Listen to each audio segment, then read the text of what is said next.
Music presents.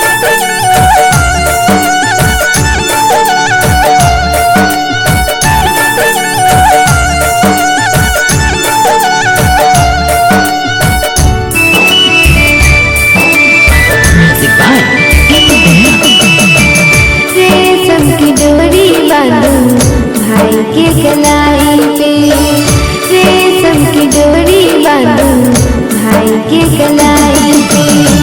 सलामत रखना देवा सदा मेरे भाई को, सलामत रखना देवा सदा मेरे भाई को। रेशम की डोरी बांधो भाई के कलाई पे, रेशम की डोरी बांधो भाई के कलाई पे। सलामत रखना देवा सदा मेरे भाई को, सलामत रखना देवा सदा मेरे भाई को।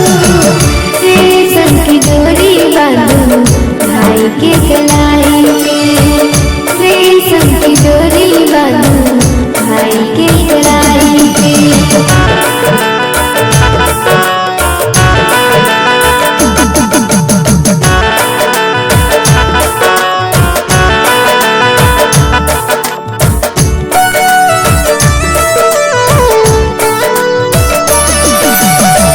तेरी जिंदगी में कभी कोई गम ना आए, खुशियों का डेरा जहाँ तुम जाए।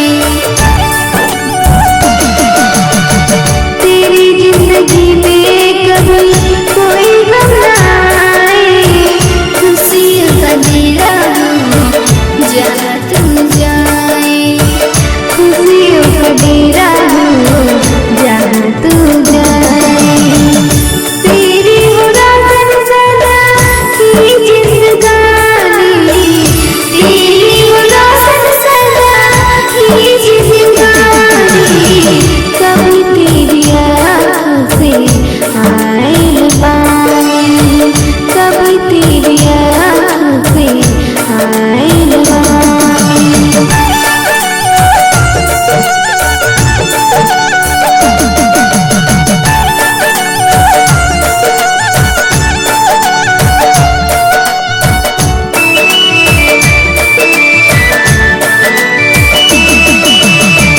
रूठे जमाना जो रूठे रूठे, बंधन हमारा ना तोरे से टूटे। रूठे जमाना जो रूठे रूठे, बंधन हमारा ना तोरे से टूटे। बंधन हमारा ना तोरे से टूटे।